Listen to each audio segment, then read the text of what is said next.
Hey guys, so I have this old black tank top. I actually have two. And this old one I'm going to use to make it into a complete dress. Remember this skirt that I took? I put a video here. But I'm going to pair this. I cut this shirt top off and I'm going to pair it along this bottom part of this shirt. And then I'm going to put this at the bottom of this, and it's going to make one complete dress. I don't know how long it's going to be.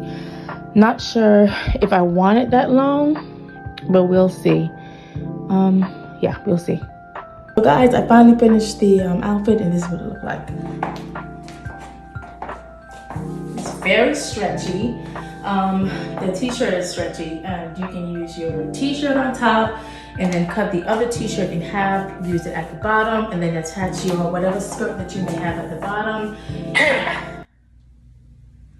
So I prefer that you do that like that. So this is the back. So yeah, love how it turned out. So bye.